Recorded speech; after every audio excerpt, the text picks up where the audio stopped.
नून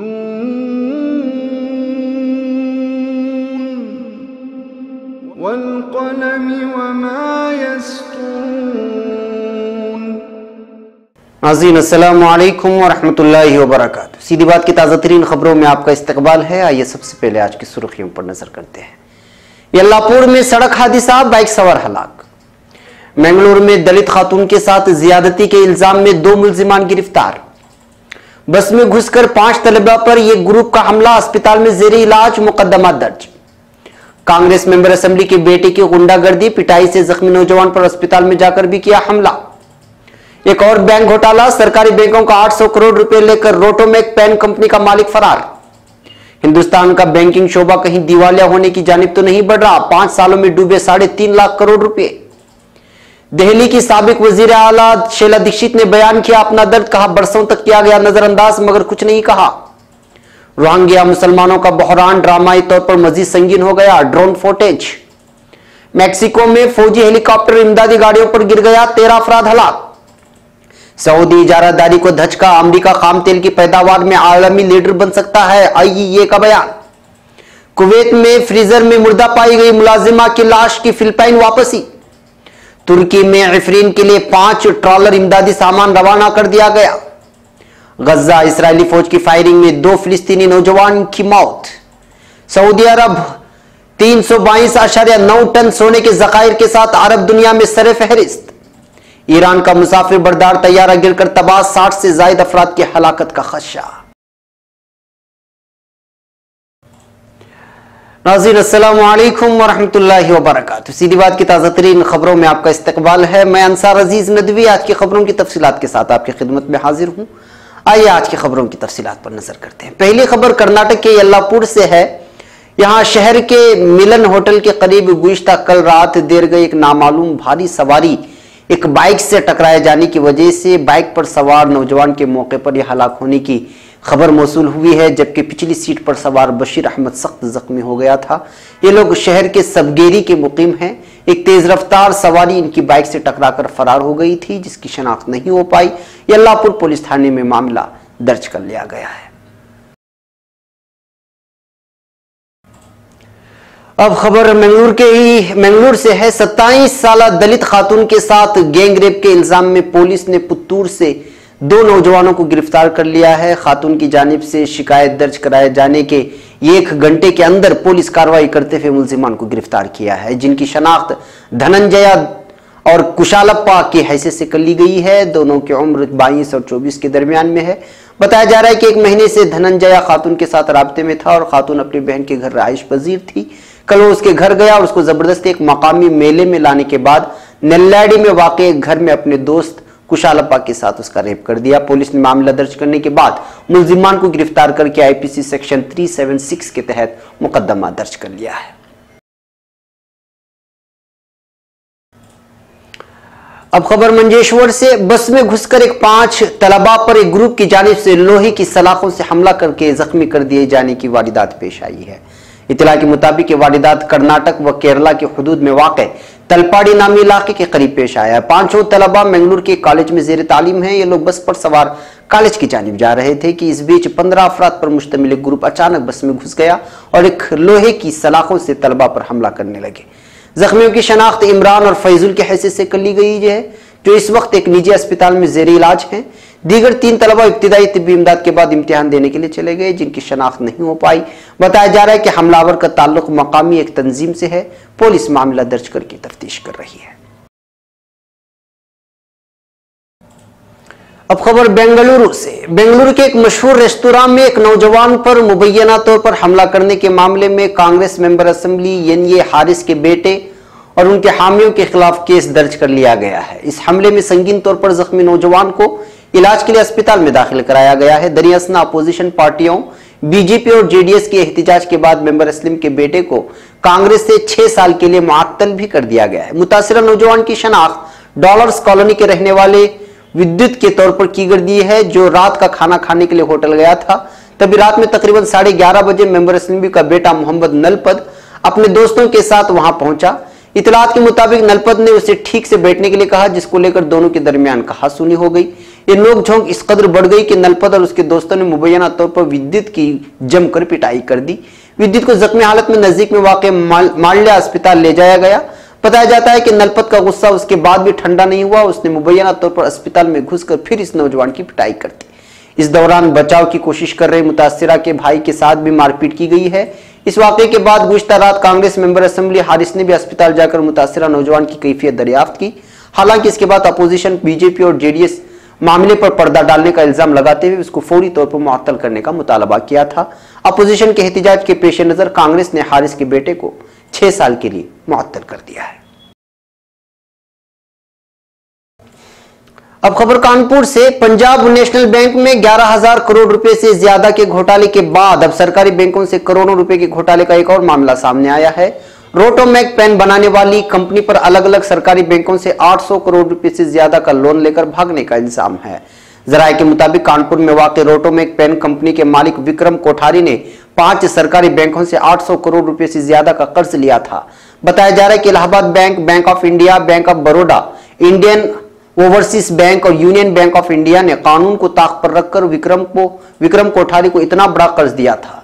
विक्रम कोठारी ने सबसे ज्यादा यूनियन बैंक ऑफ इंडिया से 485 करोड़ का लोन लिया। उसने इलाहाबाद बैंक से 352 करोड़ का कर्ज लिया था, लेकिन 1 साल हो जाने के बावजूद उसने बैंकों को ना तो लिए गए कर्ज पर सूद ही अदा किया और ना ही कर्ज ही वापस लौटाया है। कानपुर के माल रोड के सिटी सेंटर में रोटोमैक कंपनी के ऑफिस पर गुज़िश्ता कई दिनों से ताला पड़ा हुआ है। विक्रम कोठारी का भी कोई अता पता नहीं है, वो मफरूर बताया जा रहा है। इलाहाबाद बैंक के मैनेजर राजेश गुप्ता ने मफरूर विक्रम कोठारी की अमलाक को बेचकर पैसे वापस रिकवर होने की उम्मीद जाहिर की है। अब खबर नई दिल्ली से। हिंदुस्तान का बैंकिंग शोबा कहीं दिवालिया होने की जानिब तो नहीं बढ़ रहा है, क्योंकि गुज़िश्ता 5.5 सालों में बैंकों की 3,67,765 करोड़ रुपए की रकम आपसी समझौते के तहत राइट ऑफ गई है, यानी कि डूब गई है। वहीं उससे कहीं ज्यादा रकम को अब भी डूबते खातों में डालने की मजबूरी नजर आ रही है। आरटीआई के तहत रिजर्व बैंक ऑफ इंडिया की जानिब से जो मालूमात फराहम कराई गई हैं वो काफी सनसनीखेज है। आरबीआई के मुताबिक 2012-13 से सितंबर 2017 तक पब्लिक और प्राइवेट सेक्टर के बैंकों ने आपसी समझौते यानी इंक्लूडिंग कंप्रोमाइज के जरिए कुल 3,67,765 करोड़ की रकम राइट ऑफ की है, यानी डूब दी है। इसमें से 27 पब्लिक सेक्टर के बैंक हैं, जबकि 22 प्राइवेट सेक्टर के बैंक हैं जिन्होंने ये रकम राइट ऑफ की है।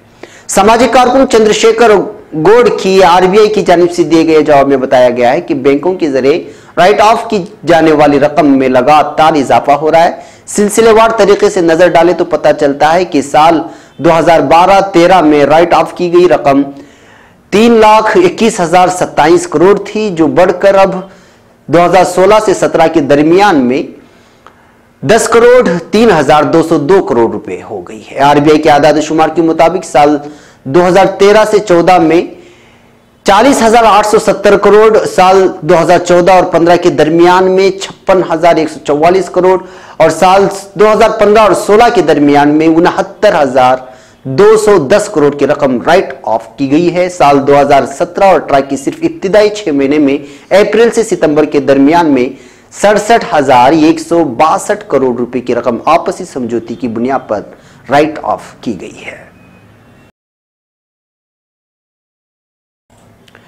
अब खबर नई दिल्ली से। आम आदमी पार्टी के हाथों दिल्ली में 2013 के असेंबली इंतखाबात में इख्तिदार गंवाने के बाद तकरीबन हाशिए पर चली गई कांग्रेस की सीनियर लीडर शीला दीक्षित ने पार्टी लीडरों को अंदरूनी सियासत से परहेज करने की नसीहत करते हुए अपने बारे में कहा कि बरसों तक उनको नजरअंदाज किया गया, लेकिन उन्होंने कुछ नहीं कहा। 3 मरतबा दिल्ली की वजीर आला रह चुकी शीला दीक्षित ने किसी का नाम लिए बगैर अपने दिल का दर्द बयान किया और कहा कि मुझसे जो कहा जाता है वो मैं करती हूँ। मैं कांग्रेस की हूँ और कांग्रेस मेरी है। मैं कांग्रेस के लिए कुछ भी कर सकती हूँ। जब मुझसे कोई कुछ कहेगा ही नहीं तो मुझ में भी आदत नहीं कि अपने आप जाकर कहीं घुस जाऊं। बरसों तक उन्होंने नजरअंदाज किया है, मगर मैंने कुछ नहीं कहा, कोई शिकायत भी नहीं की।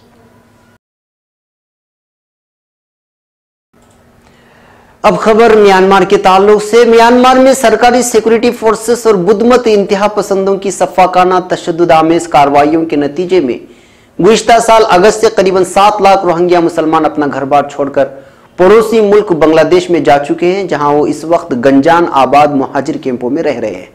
अगस्त 2017 से पहले करीबन 3 लाख रोहिंग्या मुसलमान बांग्लादेश के जुनूब मशरिक में वाक़ कैंपों में रह रहे थे और अब इन तमाम मुहाजिरीन की तादाद 10 लाख से आगे बढ़ चुकी है। इनमें की अक्सरियत इंतहाई नामसाइद हालात में मुख्तलिफ आलमी इदारों की जानिब से मिलने वाली इमदादी खुराक पर गुजारा कर रही है। अक़वाम मुत्तहिदा के तहत पनाहगुज़ीनों के इदारे UNHCR के साइट प्लानर फिलिप होबनर ने इन कैंपों के ड्रोन से एक फिल्म बनाई है। इसको देखने के बाद यह अंदाजा करना मुश्किल नहीं कि रोहिंग्या का बहरान अब ड्रामाई तौर पर संगीन हो चुका है। म्यांमार और बांग्लादेश के दरमियान इन लाखों रोहिंग्या मुसलमानों की मुहाजिर कैंपों से वतन वापसी के लिए चंद हफ्ते कबल एक समझौता तय पाया था। उसके तहत रोहिंग्या मुसलमानों की म्यांमार में वापसी शुरू होने के बाद तमाम अमल 2 साल में मुकम्मल होगा। इस समझौते का इतलाक अक्टूबर 2016 ईस्वी में म्यांमार की रियासत राखेन यानी अराकान में रोहिंग्या मुसलमानों के खिलाफ बर्मी सिक्योरिटी फोर्सेस और बुद्धमत इंतहा पसंदों के हमलों के बाद 2 मराहिल में बेघर होने वाले लाखों अफराद पर होगा। इसका इतलाक उन रोहिंग्या मुहाजिरीन पर नहीं होगा जो इस तारीख से पहले से बांग्लादेश में रह रहे हैं। अक़वाम मुत्तहिदा के मुताबिक इन रोहिंग्या मुहाजिरीन की तादाद 2 लाख के लगभग है। वाज़ेह है कि म्यांमार की हुकूमत को इसकी फौज के वहशियाना क्रैकडाउन के नतीजे में मुहाजिरत की जिंदगी इख्तियार करने पर मजबूर होने वाले लाखों रोहिंग्या मुसलमानों की वापसी के लिए सख्त आलमी दबाव का सामना है। बांग्लादेश में कायम मुहाजिर कैंपों में गुंजाइश से कहीं ज्यादा तादाद में रोहिंग्या मुसलमान रह रहे हैं, लेकिन इस तरह कसमपुरसी की हालत में रहने के बावजूद बहुत से मुहाजिरीन म्यांमार में अपनी आबाई रियासत राखीन की जानिब लौटने को तैयार नहीं, क्योंकि उन्हें खदशा लायक है कि वापसी की सूरत में उन्हें एक मरतबा फिर बर्मी सिक्योरिटी फोर्सेस और बुद्धमत इंतहा पसंदों के मजालिम और तशद्दुद आमेज कार्रवाइयों का सामना हो सकता है। इनमें से बेशतर के घर बार जल चुके हैं या मुनहदिम कर दिए गए थे। बलवाइयों ने उनके अमलाक लूट ली थी और उनके कारोबार तबाह कर दिए थे। अब खबर मेक्सिको सिटी से। मेक्सिको में फौजी हेलीकॉप्टर इमदादी गाड़ियों पर गिर गया है, जिसके नतीजे में 3 बच्चों समेत 13 अफराद हलाक हो गए हैं। अमरीकी मीडिया के मुताबिक मेक्सिको की रियासत ओहाका में जलजला आने के बाद इमदाद की गर्ज से जायजा लेने के लिए हेलीकॉप्टर एक गांव में उतर रहा था कि पायलट के कंट्रोल से बाहर हो गया और करीब मौजूद इमदादी गाड़ियों पर गिर गया, जिसके नतीजे में 13 अफराद हलाक हो गए, जिसमें 5 खवातीन और 3 बच्चे भी शामिल है। हेलीकॉप्टर में मौजूद मेक्सिको के वजीर दाखिला और रियासत ओहाका के गवर्नर समेत दीगर हुकाम महफूज रहे। रियासत ओहाका के प्रोसिक्यूटर ने बताया कि कुछ अफराद मौके पर ही हलाक हो गए, जबकि कुछ लोग अस्पताल पहुंचकर दम तोड़ गए। ऐनी शाहिदीन का कहना है कि जिस गांव में हादसा रोनुमा हुआ वहां की बिजली मुनक़ते थी और हेलीकॉप्टर की लैंडिंग के वक्त अंधेरा था। अब खबर वाशिंगटन से। वाशिंगटन बैनुल अक़वामी तवानाई एजेंसी IAEA ने दावा किया है कि अमेरिका खाम तेल की पैदावार में आलमी लीडर बन सकता है। इससे कबल स्विट्जरलैंड के शहर डेवोस में सऊदी अरब की वजारत तवानाई और मादनी वसाइल के वजीर खालिद अल फालिह ने जोर दिया था कि इंटरनेशनल एनर्जी एजेंसी का तेल की आलमी मंडी से मुतालिक पेश गोई महज क़ियास आराइयां पर मबनी है और सऊदी अरब तेल की मार्केट में अपना किरदार नहीं खो रहा है। दूसरी जानिब IEA के एग्जीक्यूटिव डायरेक्टर फतह बेरोल ने वाज़ेह किया कि बढ़ती हुई तेल की पैदावार मार्केट के लिए अच्छा रुझान नहीं है।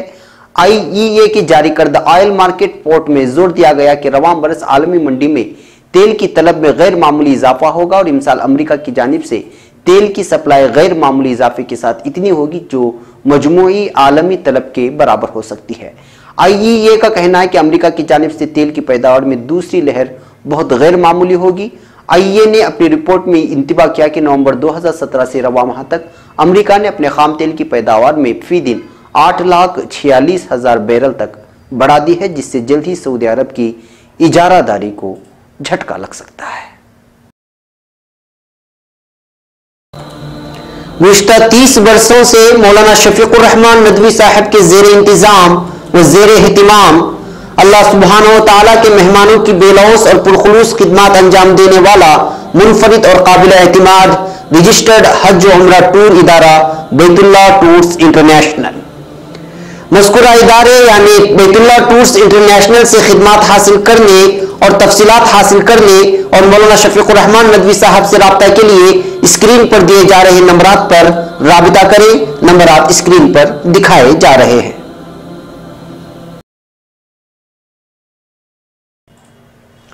अब खबर मनीला से। कुवैत में एक अपार्टमेंट के फ्रीजर में मुर्दा पाई गई फिलिपाइनी मुलाजिमा को लाश प्रवास के जरिए उसके आबाई वतन पहुंचा दी गई है। फिलिपाइन के वस्ती शहर इलोइलो के बैनुल अक़वामी हवाई अड्डे पर लाश वसूल करने के लिए मुतवफ़िया के 100 से ज्यादा रिश्तेदार और दीगर हमदर्द गमगुसार मौजूद थे। उन्होंने बैनर्स उठा रखे थे जिन पर इंसाफ दिलाने के मुतालबात दर्ज थे।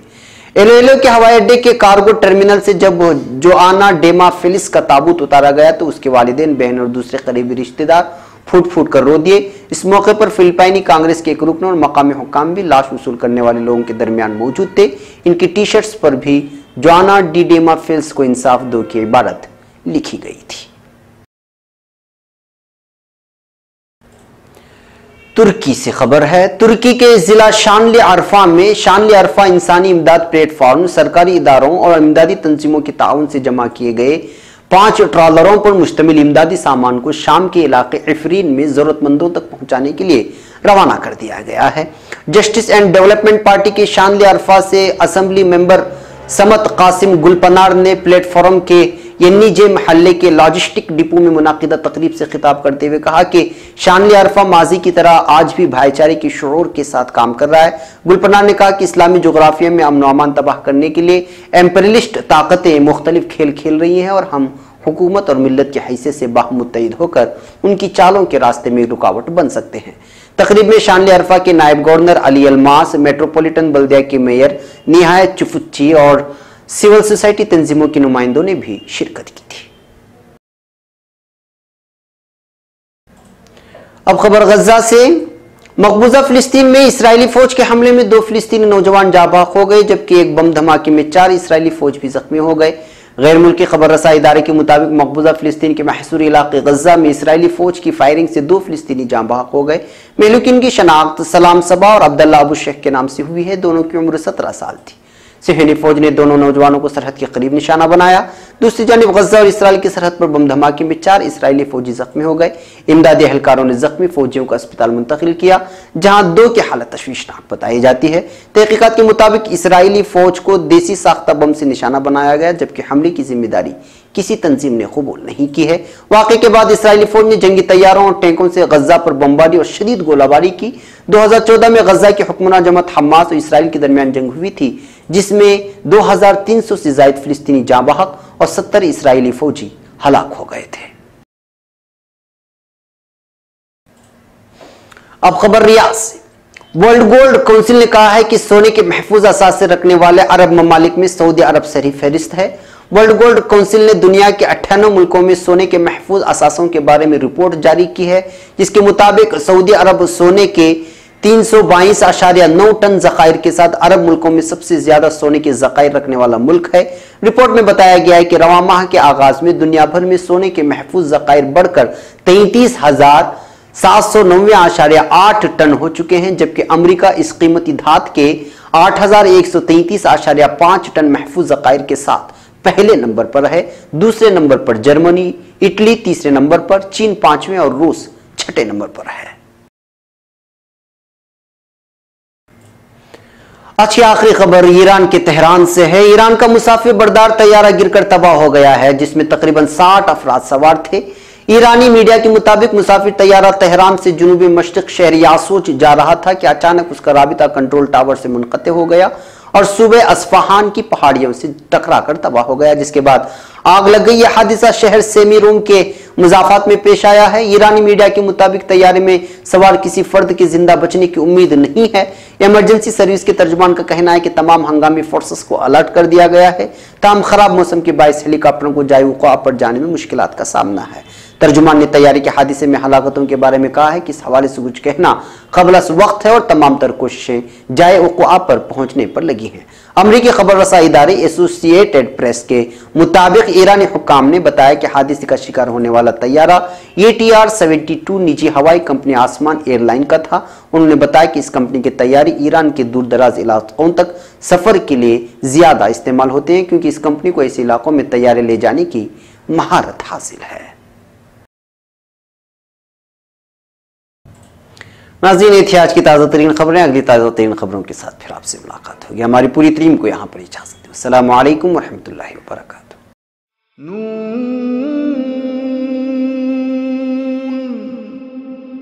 वल क़लमि वमा